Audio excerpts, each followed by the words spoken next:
अस्सलाम वालेकुम नाज़रीन, प्रोग्राम ओपिनियन विद अली काज़ी में भलीकार आवा यासिर अहमद हमको स्टूडियो में ज्वाइन करता सीनियर तज्ज़ियाकार Ali Kazi Sahab. Welcome Ali Sahab. Thank you Yasir. Ali Sahab, Imran Khan जे तरफ़ां माना ॿुधण में ॻाल्हियूं अचनि थियूं, ज़राइनि वटां ख़बरूं हलनि थियूं पियूं त इमरान ख़ान साहब जेको आहे उहो नयो प्लान तयारु करे वेठो आहे। त छो जो कल्ह खां जेको परवेज़ इलाही साहब स्टेटमेंट ॾिनी त जेका आहे उहा ही वोट ऑफ कॉन्फिडेंस वठणु जेको आहे उहो न आहे सही, गवर्नर जो अमल जेको आहे लेटर जेको गैर आइनी आहे, इहे उन्हनि रीज़न्स ॾिना। पर पोइ इमरान ख़ान साहब जी जेका मंतक नज़र अचे थी, माना जेका उन्हनि जी हिदायतूं नज़र अचनि थियूं, त इमरान ख़ान साहब हिदायत कई आहे पंहिंजी पार्टी खे त अगरि परवेज़ इलाही साहब, माना धमकी बि आहे हिकिड़े क़िस्म जी, अगरि परवेज़ इलाही साहब जेके उहे वोट ऑफ कॉन्फिडेंस नथा वठनि, सॼी PTI इस्तीफ़ा ॾेई छॾी। जी, ही जेको परवेज़ इलाही साहब कल्ह बयानु ॾिनो त ही अजाई ॻाल्हियूं न कनि PTI वारा, ऐं आउं वोट ऑफ कॉन्फिडेंस न वठंदुसि छाकाणि त पोइ सबबु उन ॿुधाए त गवर्नर जो लेटर ई ग़ैर क़ानूनी हुआ अलफ़ बे। त उन मां परवेज़ इलाही जे बयान मां मूंखे ईअं महसूसु थियो त शायदि परवेज़ इलाही सम्झे थो त हुनखे वोट ऑफ कॉन्फिडेंस में नंबर पूरा कोन्हनि, न त ॿियो को ज़ाहिरी कारण हुनजो न आहे। ऐं लेकिन हिकिड़ो ॿियो सबबु बि इहो थी सघे थो त ख़ुदि परवेज़ इलाही हाणे वरी हुन ते प्रेशर हुजे कुझु हल्कनि जो त को जवाज़ ठाहे इमरान ख़ान खां अलॻि थिए। सो इहे ॿ सबब थी सघनि था। अगरि पहिरियों सबबु आहे, यानी अगरि वोट ऑफ कॉन्फिडेंस लाइ MPA फिरी विया आहिनि PTI जा या क्यू लीग जा, त उहा ॻाल्हि इमरान ख़ान खे बि सम्झ में अचणु खपे, पोइ ज़िद छो थो भरे। त वोट ऑफ कॉन्फिडेंस अगरि वठी ई नथा सघनि, अगरि नंबर पूरा न आहिनि वोट ऑफ कॉन्फिडेंस लाइ, एतमाद जे वोट लाइ परवेज़ इलाही वटि, त इमरान ख़ान ज़िद छो कंदो? जी हा। त मतिलबु पोइ इमरान ख़ान खे इहे फीलिंग आहे त नंबर असां वटि पूरा आहिनि, परवेज़ इलाही हाणे मिड़ई था बहाना ॻोल्हे। सो हाणे जेके ज़रियनि वटां ख़बरूं आहिनि, अञा को ऑफिशियली PTI जो मौक़ुफ़ न आयो आहे, पर ज़रियनि मां ई ख़बरूं मीडिया में हलनि पियूं त इमरान ख़ान चिता ॾिनो आहे त भई न त पोइ असीं पंजाब असेंबली मां यानी PTI इस्तीफ़ा ॾेई छॾी। हाणे अगरि PTI इस्तीफ़ा ॾेई छॾे थी त उहो बि ॻच वोट आहिनि, मतिलबु ॻच मेंबर आहिनि, ऐं क़ौमी असेंबली मां बि ॾिए थी, KP मां, पोइ हाणे KP जो छा कंदी? लेकिन ही इमरान ख़ान खे हिकिड़ो अगरि ईअं थियो ऐं परवेज़ इलाही फिरी वियो ऐं परवेज़ इलाही सां इतिहाद टुटो, त ही ख़ान साहब खे हिकिड़ो ॿियो ज़ाहिरी तरह हुन सिमत में या हुन ॾस में हिकिड़ो ॿियो धचको हूंदो जेका ख़ान साहब जी ख्वाहिश हुई त फौरी तौर ते किथे मिटम चूंडूं थियनि, उन ॾस में हिकिड़ो ॿियो धचको ख़ान साहब खे ज़रूरु लॻंदो। पर क्यू लीग जो पोइ ख़ासि पोइ परवेज़ इलाही वटि पोइ मुस्तक़बिल न बचंदो ऐं हुनखे वरी घटि पघार ते वञी PDM सां गॾिजणो पवंदो। ॿियो अगरि PTI अलॻि थी वञे थी त ज़ाहिर आहे पोइ परवेज़ इलाही खे चीफ मिनिस्टर ते PDM कोन कंदी, पोइ किथे स्पीकरी ते या ही हिकिड़ी हंधि वज़ारत ते वञी किथे घटि पघार ते जेके चइजे त चौधरीनि खे, चौधरी परवेज़ इलाही खे वञी पोइ PDM सां ठा करिणो पवंदो। पर अञा ॾिसूं मुनिस इलाही साम्हूं न आयो आहे। अमूमन जॾहिं हुनजे पीउ में ऐं संदसि लीडर इमरान ख़ान जे विच में इख़्तिलाफ़ थींदा आहिनि त अमूमन पोइ मुनिस इलाही को रोल प्ले करे थो, ॾिसूं छा थो अचे। अच्छा, पर हिन मां फीलिंग नथी अचे, अहिड़ी ॻाल्हि नथी सम्झ में अचे त अगरि काफ लीग इहो स्टेप खणे थी पई त ज़ाहिर सी बात आहे, मतिलबु परवेज़ इलाही साहब नथा वठनि vote of confidence for any reason, त तासुर त इहो ईंदो न त मतिलबु पंहिंजो नुक़सानु केरु करणु चाहींदो आहे? परवेज़ इलाही साहब त नुक़सानु ई कंदा। कीअं? अगरि PDM सां वञी साथ ॾियनि था, इमरान ख़ान साहब जो साथ छॾनि था, किथां को ज़ोर बार पियो हूंदो या नंबर पूरा कोन हूंदा? नंबर पूरा कोन्हनि त इमरान ख़ान छो थो ॿधे? ॾिसो, शयूं ॾाढियूं ईअं नाज़ुक हुन मां गुज़रनि थियूं, यानी को ठोस स्क्रिप्ट कोन्हे। जी हा। ऐं सम्झां थो त मुल्क में जीअं अॻु में हूंदो हो त हिकिड़ो स्क्रिप्ट ठहियलु हूंदो, हाणे कंहिं बि हंधि को पाण खे सॉलिड स्क्रिप्ट नज़र न पियो अचे। हीअ हिकिड़ो पंहिंजे मुंहुं बि शयूं थियनि पियूं, मईशत बचाइण लाइ कोशिशूं थियनि पियूं, कॾहिं आसिरो मिले थो, कुझु बहितरी थिए पई त एस्टेब्लिशमेंट जो ज़ाहिर हिकिड़ो ॿियो रुख़ थी वेंदो हूंदो, वरी उतां मायूसी थींदी हूंदी। अॼु शहबाज़ शरीफ़ साहब वरी ॻाल्हायो आहे IMF वारनि सां, टीम मोकिलियो, पोइ ऐं हुननि शायदि ख़ातिरी कराई आहे त ठीकु आहे असीं टीम मोकिलियूं था, पर हुननि जीअं न उम्मीदवार खां इंटरव्यू कबो आहे त ईअं पुछियो बि आहे IMF वारनि प्राइम मिनिस्टर ऑफ पाकिस्तान खां, न्यूक्लियर पावर जे प्राइम मिनिस्टर खां पुछियो आहे IMF वारनि, बाबा चाइना सां ॿुधाए तालुक़ कीअं अथई, सऊदी अरब सां कीअं अथई, ऐं हीउ शरीफ़ माण्हू वरी मीडिया खे ॿुधाए पियो त मूंखां ही सवाल थिया आहिनि ऐं मां जवाबु ॾिना आहिनि त ॾाढा सुठा तालुकात आहिनि असां। हा बाबा, ॻाल्हियूं जेके बेइज़तियूं घटि में घटि माण्हू अंदरि त रखे न, ॿाहिरि ॿुधाइण जी माण्हुनि खे कहिड़ी ज़रूरत आहे? बंदि कमरे में कंहिंजी बेइज़ती थी कंहिंजी न थी कहिड़ी ख़बर? जी हा। पर जॾहिं तव्हां पब्लिकली ॿुधायो था त इहा अजीब ऑकवर्ड सिचुएशन थिए थी। सो मईशत बि असांजे आर्मी चीफ साहब बि मुंहिंजे ख़्याल में पहिरें गैर मुल्की दौरे ते चीफ थियण खां पोइ आसिम मुनीर साहब विया आहिनि सऊदी अरब सो ज़ाहिर मामलात हुजनि था असांजी इस्टेब्लिशमेंट पोइ हुते जेको वॉर थिए पई सऊदीज़ जी सऊदी अरब जो डिफेंस स्ट्रक्चर हुन में ज़ाहिर असांजो हिकिड़ो रोल आहे त शयूं को पकी पुख़्तियूं न पियूं हलनि अञा बि हिकिड़ी IMF जा शर्त आहिनि बैंकनि ते सुपर ऐं मुख़्तलिफ़ कारोबारी ग्रुप्स ते सुपर टैक्स लॻाइण जी ॻाल्हियूं थियनि पियूं मुख़्तलिफ़ शयूं थियनि पियूं ऐं सो पॉलिटिक्स बि छाकाणि त मईशत सां जुड़ियल आहे सो मईशत संभलिजे थी त हुकूमत संभलिजे थी मईशत डावाडोल थियणु शुरू थिए थी त सियासत बि डावाडोल थियणु शुरू थी वञे थी अच्छा कल्ह टीडियो जेका मुफ्ता इस्माइल साहब काफ़ी भड़किया पंहिंजी गवर्नमेंट जे मथां हुन त चयो त माना मूंखे त शहबाज शरीफ़ कढण बि न पियो चाहे माना न पियो हटाइणु चाहे नवाज़ शरीफ़ साहब घुराए मूंखे माना हुते 6 माण्हुनि जे साम्हूं निकाली ॾिनी उहा मुंहिंजी माना इज़त माना न हुई हुननि चयो त इसाक़ डार साहब जेके आहिनि उहे शौक़ीन आहिनि फाइनेंस मिनिस्टर जा पर हुननि ॻाल्हि इहा ई कई त माना मुल्क कोन संभलियो ॾिसो मुफ्ता इस्माइल साहब जो वरी पंहिंजो अंदाज़ बयां आहे ऐं अंदाज़ डॉक्ट्रीन पंहिंजी आहे इसाक़ डार जी पंहिंजी डॉक्ट्रीन आहे लेकिन भई अगरि एॾो बेइज़तो करे तव्हांखे कढियो नवाज़ शरीफ़ साहब त एतिरे ॾींहंनि खां पोइ तव्हांखे पंहिंजी बेइज़ती यादि अचे पई पहिरीं ॿुधायो आहे इमरान ख़ान जी तारीफ़ कई अथऊं चई वॾो नैरेटिव ठाहिणु अचे थो इमरान ख़ान साहब खे सो हाणे ठीकु आहे मतिलबु ज़ाहिर मुफ्ता इस्माइल हाणे हिकु कराची जो सेठियो जेको आहे उनजी कोई नवाज़ शरीफ़ सां या नवाज़ लीग सां नज़रियाती हमानगी त कोन्हे शौक़ु हुजे थो पावर जो शौक़ु हुजे थो हुन ते छा ॻाल्हायूं ज़ाहिर हू इसाक़ डार साहब सम्झे थो त नवाज़ लीग माना जीअं ॾिसो न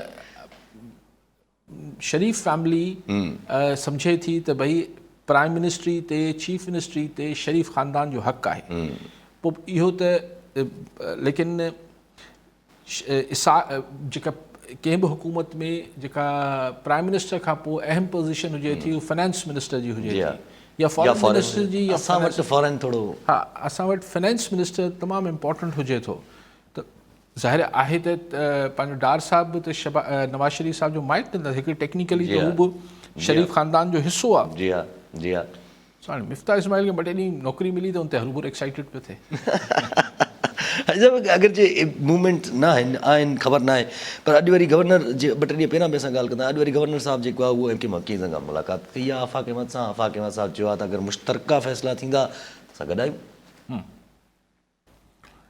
ज़ाहिर ॾिसो ॿ ॻाल्हियूं आहिनि न हाणे या त टसोरी साहब जेको आहे उनजो एतिरो क़द बुत ऐं हुनजो एतिरो असर रसूख़ वधी वियो आहे जो हू MQM जे सभिनी धड़नि खे पंहिंजे असर हेठि विहारे थो लेकिन मूंखे पहिरीं बि जेको मुंहिंजो अंदाज़ो अॻु में बि इहो हो अॼु बि इहो ई आहे त हीअ जेको हक़ीक़ी वारा आहिनि इहे शायदि MQM में ज़म न थींदा इहो पंहिंजी हिकिड़ी अलॻि मस्जिद यानी जेको इमारत आहे उहो ठाहे वेठा हूंदा लेकिन अज़ीम तर महाजर मुफ़ाद या अज़ीम तर कराची मुफ़ाद में गॾिजणु जेको आहे छाकाणि त हिकिड़ी ॻाल्हि त किथे न किथे टसोरी साहब अगरि सियासी ॻाल्हि कंदो हुजे त किथे न किथे त आफ़ाक़ अहमद हिननि खे कन में चवंदो न त भई अगरि सुभाणे हिते PTI वरी ॿुहारे वञे थी त पोइ पाण वारी जेका सियासत हुई उनखे त पोइ ख़ुदा हाफ़िज़ सम्झिजे जी हा पोइ त भले हिकिड़ो दफ़ो त चलो उन्हनि खे धणियनि खटायो 2018 में पर अगरि हाणे ही बल्दियाती इलेक्शन बि हू खटे वञे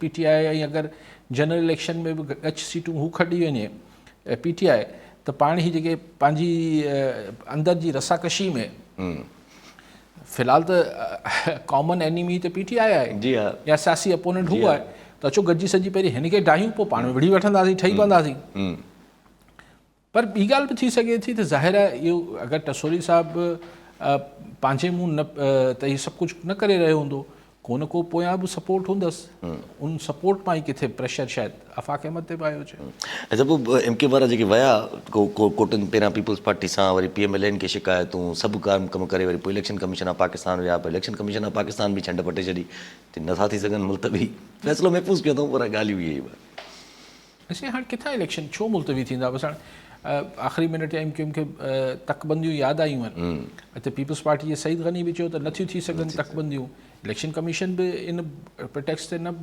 मुल्तवी कंदी सिंध सरकार बि मुल्तवी करण जो इरादो नथी रखे त इलेक्शन्स त थींदा मतिलबु हाणे मूंखे नथो लॻे हाणे किथां को कोर्ट वोट जो ऑर्डर अची वञे त ॿी ॻाल्हि आहे छाकाणि सिंध हुकूमती इलेक्शन मुलतवी कराइण में इंट्रस्टेड न आहे ऐं सो लेकिन किथां कहिड़ा सिग्नल्स आहिनि पीपल्स सिंध गवर्नमेंट वटि ऐं पीपल्स पार्टी वटि छाकाणि त या त इहो थियो हूंदो त PTI जी का ख़ासि तयारी कोन्हे को विच में ही पीपल्स पार्टी जो ई किथे को थोरो घणो कमु न थी वञे त इन आसिरे में कुझु एनालिसिस हूंदा कुझु तजियो हूंदो पीपल्स पार्टी वटि पर फ़िलहालु त मूंखे कराची हैदराबाद में चूंडूं थींदे नज़र अचनि थियूं कॉलर सां गॾु उमेद अली ख़ासखेली थरी मीरवा मां जी ख़ासखेली साहब छा चवणु चाहींदा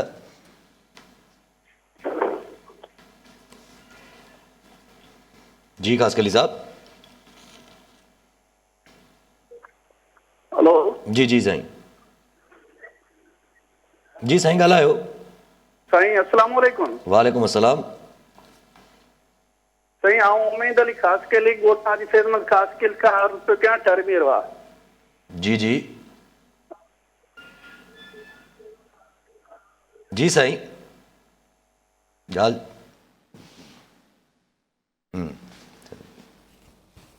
ॻाल्हि साईं जी अच्छा पर जेकॾहिं इलेक्शन्स थियनि था 15 तारीख़ ऐं पीपल्स पार्टी ज़ाहिर आहे इहो जीअं तव्हां चओ त PTI जेका आहे उहा शायदि बिज़ी आहे पीपल्स पार्टी जा इहे एनालिसिस हूंदा PTI बिज़ी हुजे पीपल्स पार्टी जो पंहिंजो वोट बैंक आहे कराची में ॾिसो बल्दियाती इलेक्शन आहिनि न हिन में त पोइ अक्सर माण्हू आज़ाद बि बीहंदा आहिनि पोइ कोई खटे वेंदो आहे पोइ थोरो DC को थोरो SP को सूबेदार को हे हो कुझु न कुझु त असरअंदाज़ थींदा आहिनि हाणे ख़बर न आहे ऐं ज़ाहिर आहे हीअ जेके पॉकेट्स आहिनि लियारी आहे मलीर आहे कई पॉकेट्स आहिनि कराची में क्लिफ्टन वारा पासा आहिनि ही हू त ईअं त न आहे त ख़ैर क्लिफ्टन त कैंटोनमेंट में अची वञे पर अहिड़ा पॉकेट्स त आहिनि न जिथे कुझु पंहिंजो असर पीपल्स पार्टी जो वोट बैंक क्रिएट त करे सघे थी न कॉलर न जावेद मंगरियो कराची मां जी मंगरियो साहब छा चवणु चाहींदा हा यासिर साहब जेको करंट टॉपिक हले पई त मां जेको आहे MQ जा ॾाढा जेके आहिनि मुख़्तलिफ़ जेका ॾिसो हुन में मुस्तफ़ा कमाल पोयनि 5 सालनि खां जेका शइ जेका चाहे पियो त एक्सट्रीमिज़म खे ख़तमु कजे ऐं MQ जा महाजन कराची में जेका ॿियूं जेके क़ौमूं आबाद आहिनि सभिनी खे नुमाइंदगी ॾिजे सभिनी जो आवाज़ु बणिजे त उहो सॼी जेका हुन महिनत कई आहे ड्रामो रचायो जेको 5-6 साल पहिरियां सॼो इन वक़्तु जेको आहे ऐं बाक़ी लॻे पियो त ड्रामो ई आहे छाकाणि उहो एक्सट्रीमिज़म जेको आहे हुन अंदरां वञे न पियो ऐं हुनखे ख़बर आहे त असांखे वोट कीअं पहिरियां मिलंदा हाणे उहे वोट मिलनि नथा हिकिड़ी लंबी जिदोजहद आहे पर हुनजो जेकॾहिं तव्हां वेलफेयर लाइ सोचींदो माण्हुनि जे ऐं बाक़ी माण्हुनि सां गॾु बीहंदो त आख़िरकार उहे वोट ज़रूरु तव्हां ॾींदा ऐं मुस्तफ़ा कमाल मां असांखे उमेद हुई छाकाणि हू एनर्जेटिक हुयो पंहिंजे ज़माने 2005 में जॾहिं आयो हुयो ऐं काफ़ी सुठो कमु करे ॾेखारियो हुई पर हाणे जेका वरी हुनजी करंट जेको हुनजो या त पर ताक़त जेके आहिनि ज़रूरु आहिनि त उन्हनि खे गॾु करण लाइ हुनजो मूड आहे त जीअं इमरान खे काउंटर करे सघिजे पर बहरहाल सभिनी खे सोचणो खपे त मुस्तक़बिल में हुन लाइ कहिड़ियूं कहिड़ियूं राहूं खुलियल आहिनि छाकाणि वरी पुराणो जेको तरीक़ो आहे एक्सट्रीमिज़म वारो वायलेंस वारो दहशतगर्दी आहे उहो ॾिसो हाणे दौर ख़तमु थी चुको आहे त हाणे के नए मक़सद सां नओं हिकिड़ो बाटो हुजे नओं को नारो हुजे हुन सां जेकॾहिं अचे थी मुतहिदा गॾु थियनि था त जंहिंसां फ़ाइदो सभिनी खे थिए प्लस मुहाजिरनि खे बि थिए असां जेको उन्हनि खे बि त पोइ बिल्कुलु MQ जेको आहे कामयाबु थींदी त ॿी सूरत में MQ जेको आहे हुनखे उछलण जो कोई बि चांस कान्हे को ठीकु आहे साहब ॿियो बि कॉलर शौकत हुसैन शर झोल मां जी शर साहब छा चवणु चाहींदा जी मुफ्ता इस्माइल छा 9 लख छॾींदो ठीकु ठीकु ठीकु आहे छा मिफ्ता इस्माइल ई ॿुधाईंदो पर ज़ाहिर अगरि उन पंहिंजी मयार नवाज़ शरीफ़ ते विधी आहे त पोइ हाणे नवाज़ लीग में त गुंजाइश घटि नज़र अचे थी जी हा सही आहे जेको मंगरियो साहिबु चयो त MQ वारा हीअं आहिनि हीअं थियणु हीअं मुश्किल नज़र अचे थो साईं खे बि मूंखे बि फ्रेंकली छाकाणि त MQ माज़ी में जेको आहे कई दफ़े पाण डिस्कशन करे चुका आहियूं त हू हिकिड़ो कॉम्बो हो टेरर ऐं इथनिसिटी जो त दहशत बि हुई ऐं हिकिड़ी लसानियत बि हुई उनजी हिकिड़ी कॉम्बिनेशन हुई पोइ कुझु वोट मिलंदा हुआ कुझु वोट हू पाणे वठी वठंदा हुआ मतिलबु सो लेकिन जेको ख़ुदि उर्दू स्पीकिंग वोटर हो तव्हांखे यादि हूंदो त उहो आस्ते आस्ते ख़ुदि MQ लंडन जे हूंदे बि बेज़ार थियो पिए जी हा वोटिंग न पा घटि पा ॾियनि तव्हांखे अगरि यादि हुजे त जॾहिं नबील कबोल खे बिहारियऊं त अज़ीज़ाबाद वारे तक मां PTI जे कैंडिडेट खे उते को 40 अलाए 42,000 वोट मिली आहे जिते MQM लंडन परेशान थी वई त ही कीअं थी वियो। जी हाँ सो इहे बि कॾहिं कॾहिं थींदो मतिलबु थी रहियो हो कराची में कि ट्रांसफर, लेकिन हाणे जॾहिं दहशत बि न रही आहे ऐं लसानियत बि अगरि आहे बि वोटर जे अंदरि, जेतिरे बि सभु त उर्दू स्पीकिंग में लसानियत न आहे, पर जेतिरे में बि आहे हूंदी बि हींअर, उहो पंहिंजी लसानियत जो जेको हुनजो ठरक आहे या हुनजी जेका अटैचमेंट आहे उहो वरी लंडन वारे सां आहे। हिननि सां ख़ालिद मक़बूल सिद्दीकी ऐं हिननि सां आफ़ाक़ अहमद हिननि सां थोरी थिए थी। टी ॻाल्हि जेका अगरि धांधली न कराए सघिया उहो बि त फैक्टर हो न वॾो MQM जे खटण में। ज़ाहिर आहे ठपा उहो लॻंदा। उहा ठपा हणंदा, अचणु न ॾींदा, पोलिंगनि ते कब्ज़ा थी वेंदा, त अगरि उहो बि न थियो त पोइ वाक़ई में को बि फैक्टर MQM जे हक़ में नथो वञे। त ईअं न आहे त गुम थी वेंदी MQM, पर रहंदी।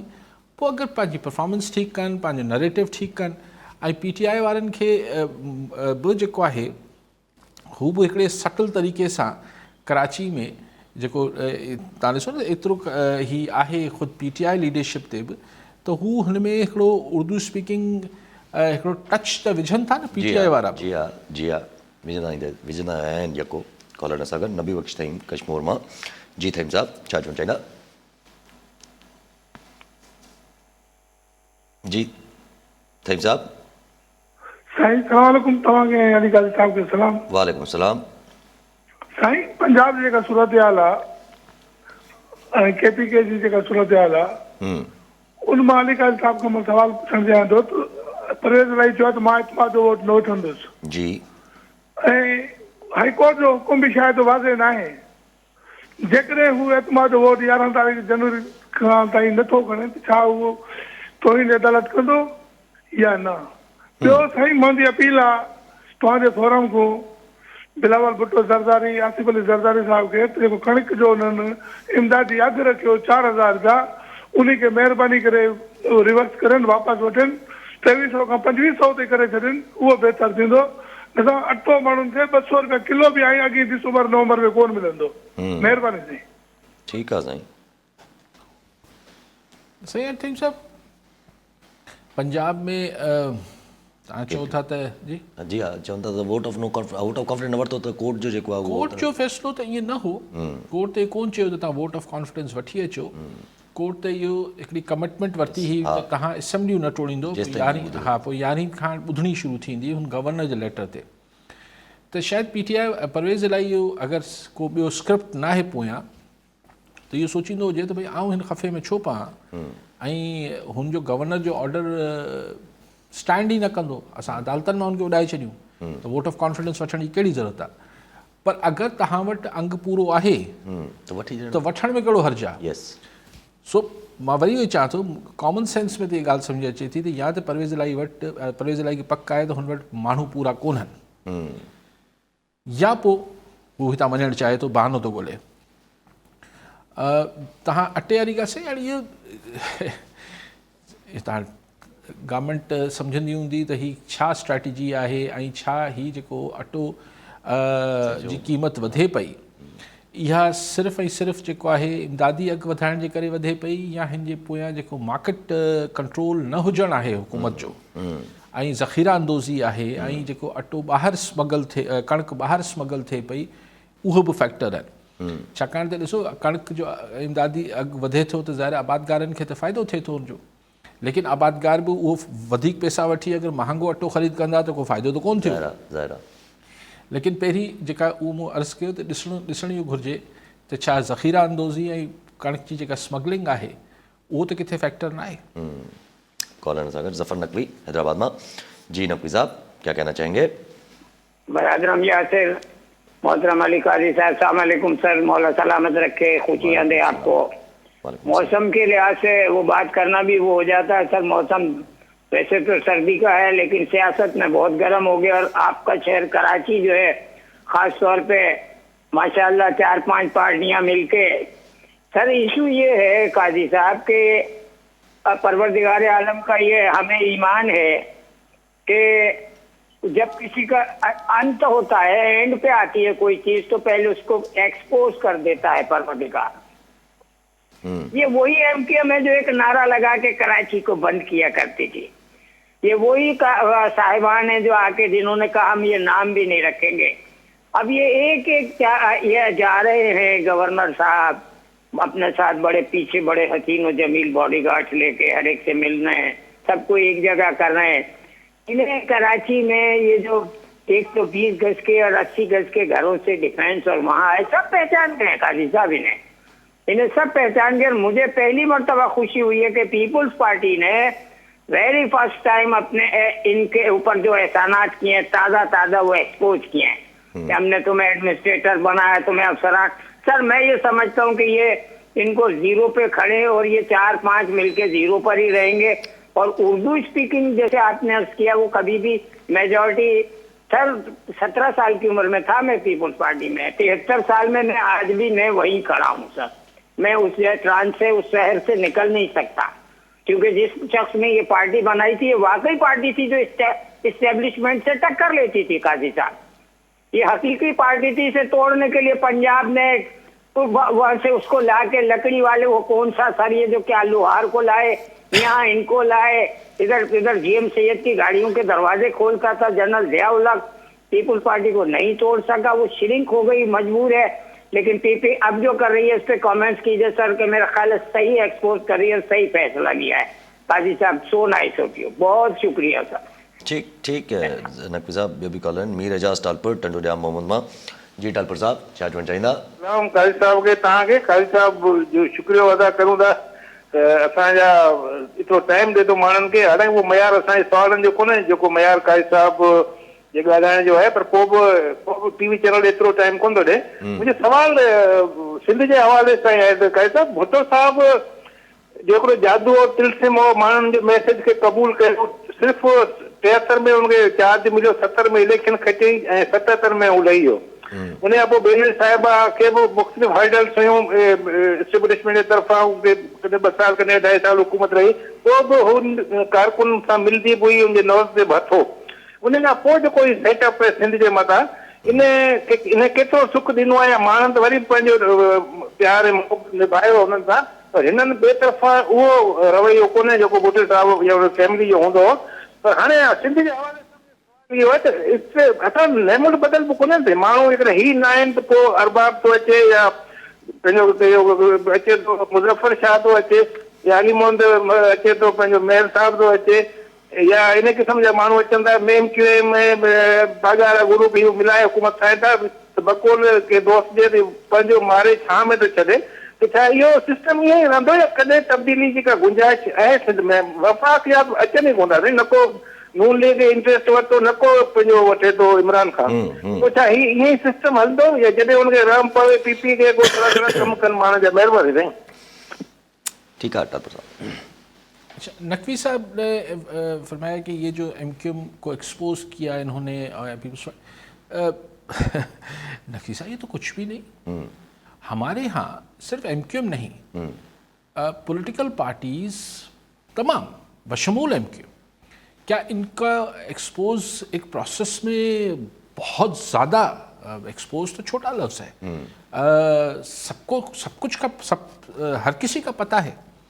तो ये ऑडियो और वीडियो तो अभी लीक्स होना शुरू हुई है, इससे पहले पता था, सबको सबका पता है.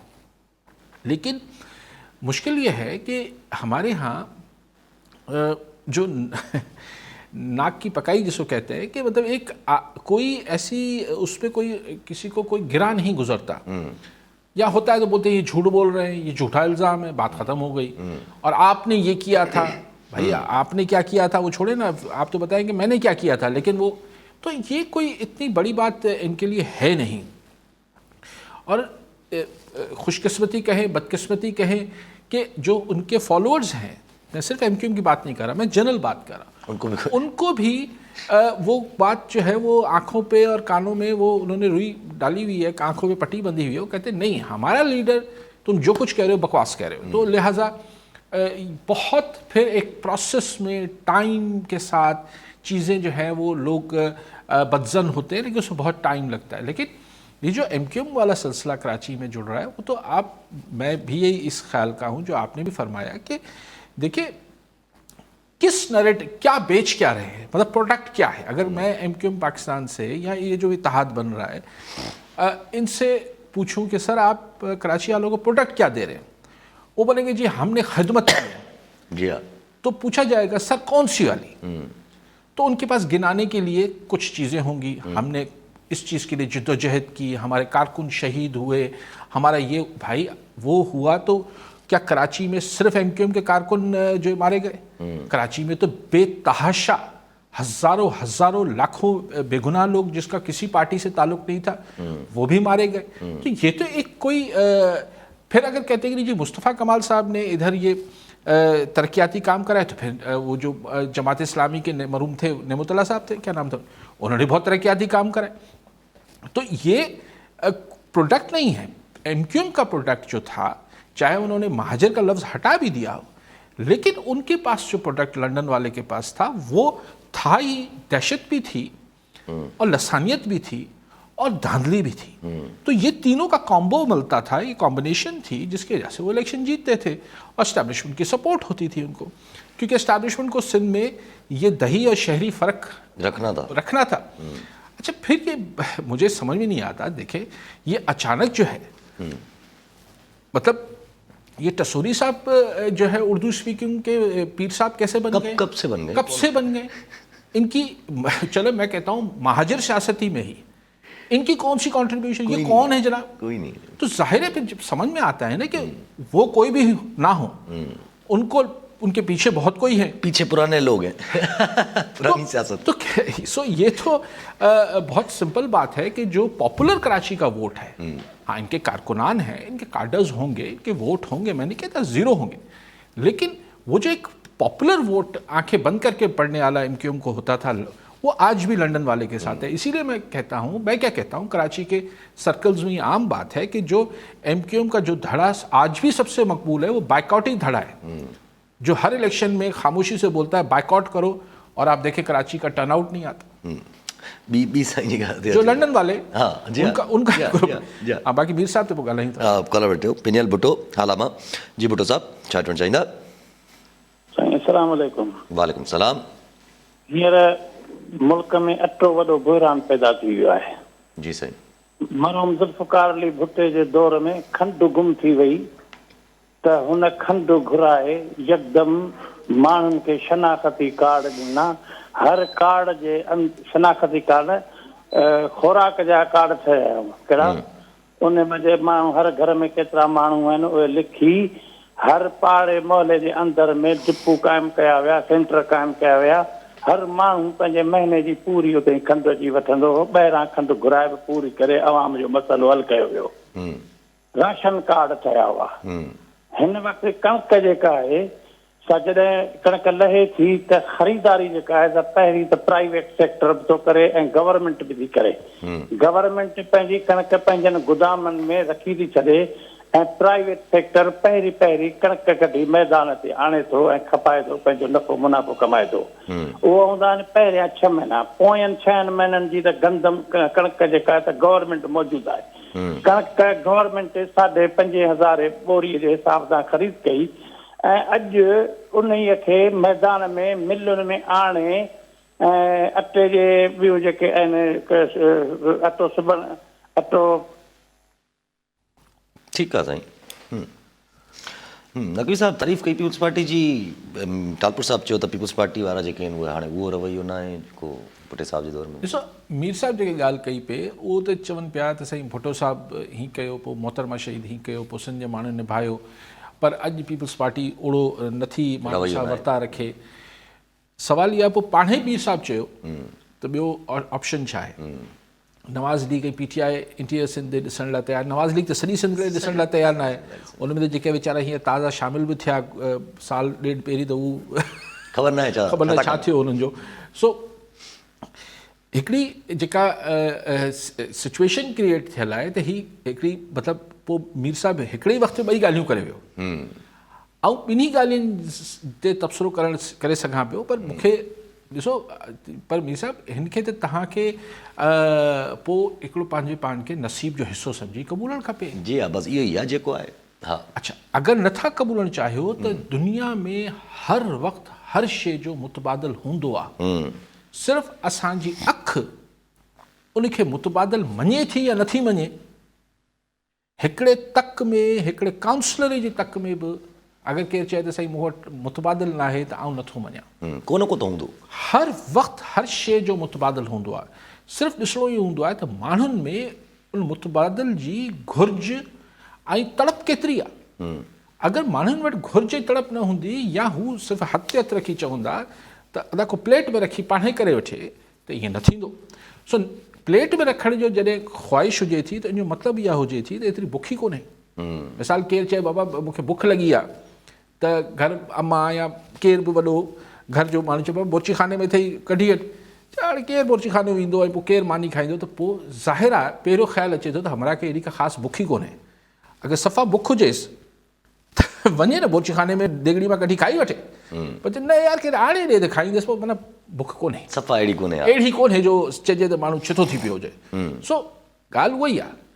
इहो चवणु त मुतबादिल कोन्हे खां वधीक मीर साहिबु डिस्कशन पंहिंजे ज़हन में इहो रखो त मुतबादिल जी घुर्ज आहे या न आहे। घुर्ज हुजे त यकीनन मुतबादिल हर वक़्तु हर हंधि मौजूदु हूंदो आहे, न त पैदा थी वेंदो आहे। सो इहो बाक़ी सियासी तरह यस जीअं मूं चयो नवाज़ लीग जो सिंध सां पंहिंजो वास्तो हमेशह वांगुरु हुन कटे छॾियो आहे ऐं PTI अॻु में चवंदी त असांखे मसलिहतनि रोकियो वियो आहे। इमरान ख़ान चवंदो हाणे अलाए कंहिं रोकियो अथसि या पाण रुकिजी वियो आहे। किथे किथे त ईअं भुट्टो साहिबु सॼी कणिक जी ॻाल्हि कई। हा सही सॼो सिस्टम जी ख़बर आहे पाण खे ईअं थींदो आहे।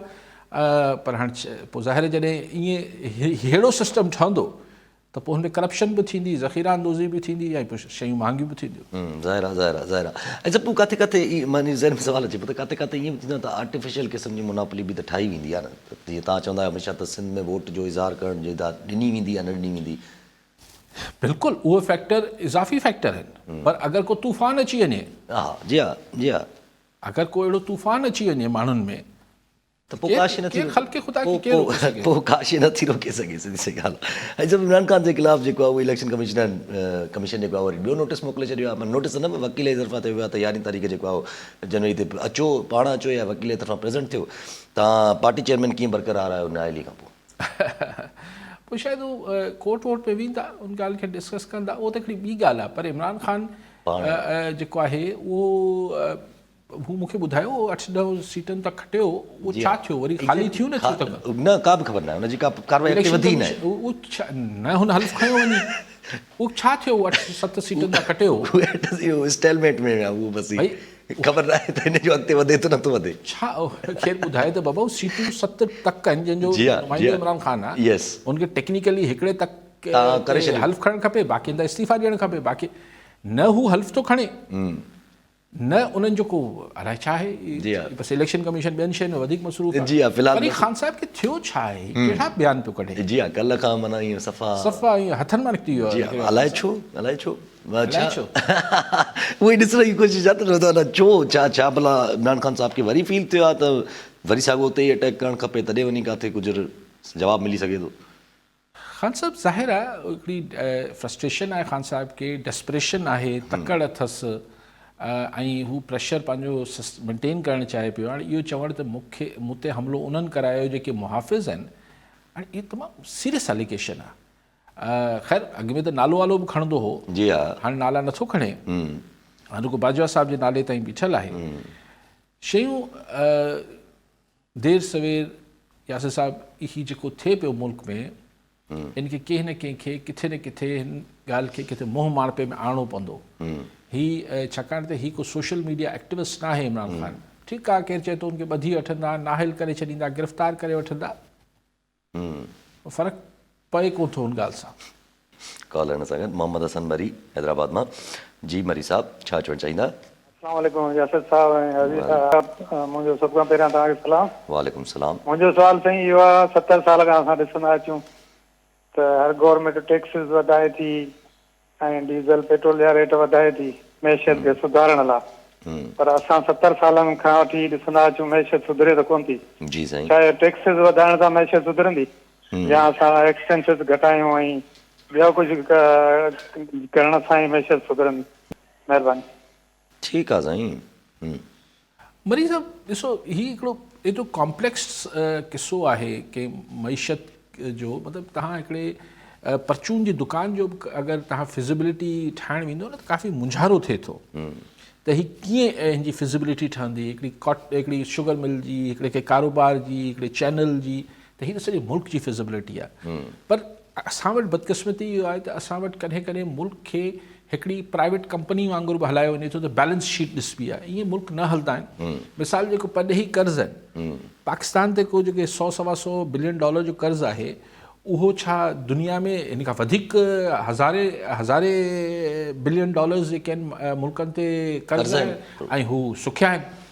एक्चुअली छा आहे त तव्हांजी जेतिरो ख़र्चु आहे तव्हांजी ओतिरी कमाई न आहे डॉलर जे एवज़ में।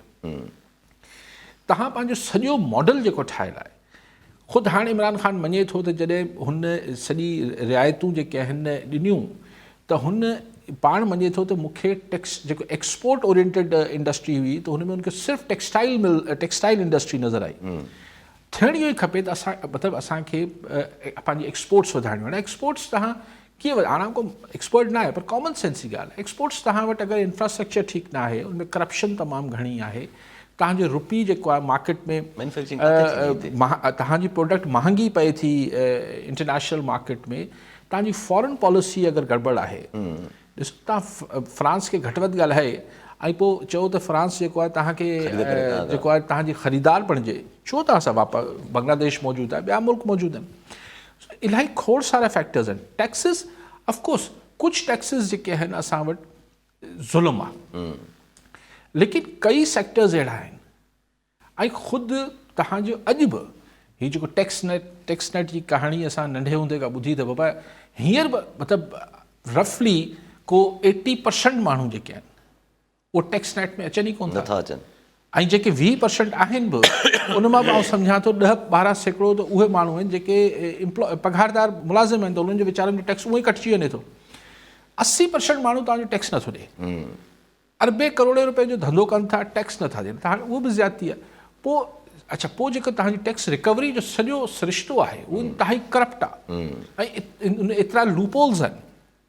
डिघी कहाणी आहे मरी साहब, इनखे आउं कीअं हिकिड़े जुमिले में कीअं, ऐं न ई मुंहिंजो सब्जेक्ट आहे, पर मोटी ॻाल्हि इहा आहे त तव्हां हाउस इन ऑर्डर आणियो, गवर्नेंस ठीकु कयो, पंहिंजी फॉरेन पॉलिसी ठीकु कयो, तव्हांजी अॻवान जेको पॉलिसी आहे तव्हां अहिड़ी पॉलिसी बि ठाहे वेठा हूंदव ऐं पोइ चवंदव मईशत बि सुधरे। तव्हांजी इंटरनल पॉलिसी तव्हां ॾिसो छा आहे, पॉलिटिकल इंस्टेबिलिटी आहे, खोड़ फैक्टर्स मुल्क खोड़ फैक्टर्स आहिनि। ऐं सभु नंढी ॻाल्हि रखो त बिलावल साहब जेको आहे कल्ह स्टेटमेंट ॾिनी, बिलावल साहब चईं त अर्ली इलेक्शन्स जी असां मुखालिफ़त अगरि कयूं था त असां लेट इलेक्शन्स जी बि ओतिरी मुखालिफ़त कंदासीं। बिल्कुलु ठीकु आहे, हीअ त ठीकु आहे, हिकिड़ो प्रिंसिपल स्टैंड आहे। अॼु त ठीकु आहे, ॿुधण में सुठो लॻे थो त इलेक्शन न पहिरीं थियनि न बाद में थियनि, पर हू जेको टेक्नोक्रेट्स वारो सेटअप जी ॻाल्हि थिए पई त ज़ाहिर आहे उहो हिकिड़ो पीपल्स पार्टी खे बि त नसो हूंदो न। ज़ाहिर आहे पीपल्स पार्टी खे बि इहो त कंहिं न वणंदो त को जीअं PTI खे न पियो वणे, PTI खे इन करे न पियो वणे जो हू सम्झे थी त ईंदड़ हुकूमत वरी हुननि जी आहे, त हू को विच में रखनो नथा टेक्नोक्रेट्स जो ॾिसणु चाहिनि। हिते पीपल्स पार्टी बि चए थी ॿियो कुझु न मिलंदो, सिंध हुकूमत त मिलंदी, त हू टेक्नोक्रेट्स नथी ॾिसणु चाहे। लेकिन जेको बि करिणो अथनि धणियनि खे, ऐं पीपल्स पार्टी या नवाज़ लीग या PTI जी ॻाल्हि नथो कयां, ऐं त सिधी ॻाल्हि कयां थो त हिननि जे विच में जेको रिफ्ट आहे, हाणे तव्हां ॾिसजो 10 यारी अचे, हीअ वरी पंजाब में हिकिड़ो क्राइसिस क्रिएट थींदो, वरी इमरान ख़ान को नओं किसो कढी ईंदो ऐं असां बसि हाणे IMF आहे, कुझु IMF ॾींदी त $1 बिलियन ॾींदी न, जी हा, ठीकु आहे, उन $1 बिलियन जे करे ॿिया मुल्क असांखे ॾींदासीं थींदो, लेकिन वरी तव्हां कर्ज़ ऐं ओधर ते वरी सॼे मुल्क जी फिज़िबिलिटी ठाहे वेठा आहियो त असीं हिन ते हलाईंदासीं, तव्हांजी एक्सपोर्ट्स किथे। यानी अॼु स्टेट बैंक ॿुधायो आहे त तव्हां वटि बाक़ी वञी तक़रीबन $5.5 अरब बचिया आहिनि। इहे पोएं साल हुआ 16 अरब समथिंग डॉलर हुआ, अॼु $5.5 अरब बचिया आहिनि। 5.5 अरब तव्हांजा न आहिनि, उहो बि सऊदी अरब जा आहिनि जेके तव्हांखे ख़र्चु न करणु। कीअं हलंदो किसो यार? लेकिन अला करे न असीं डिफॉल्ट थियूं, न असांखे अहिड़ो सोचणु खपे, लेकिन शयुनि खे मोह माणपे में त आणियो। तव्हांजी सियासत ऐं तव्हांजी सियासी मसलहतूं जेके आहिनि उहो मुल्क जे इस्तेकाम ऐं मैशत खां मथे आहिनि, इहा हैरत जी ॻाल्हि आहे। अच्छा नंढिड़ो हिन वक़्तु पोइ इहा कंहिंजी सियासी मसलियत नज़र अचे थी? नून लीग जी नज़र अचे थी बस पोइ सिर्फ़ु? सभिनी जी, PDM वारनि जी सभिनी जी आहे। नज़र अचे थी त हू फ़िलहालु हू इलेक्शन नथा चाहिनि। ऐं इमरान ख़ान जी सियासी मसइलत इहा आहे त हू इलेक्शन चाहे थो कि हिकिड़े खे थोरो पोइते हटणु खपे, पर अगरि ॿिन्ही खे थोरो थोरो पोइतो केरु हटाए सघे थो त इस्टेब्लिशमेंट आहे। पोइ इस्टेब्लिशमेंट जी कहिड़ी मसइलत आहे, इस्टेब्लिशमेंट पाण उहो वरी उन्हनि जी मसलियत कहिड़ी कहिड़ी। ठीकु आहे हारी साहब, वरी महिरबानी साहब। नाज़रीन, अॼु जे प्रोग्राम जो वक़्तु पूरो थियो, वरी मिलंदा ईंदड़ प्रोग्राम में। दुआ में यादि।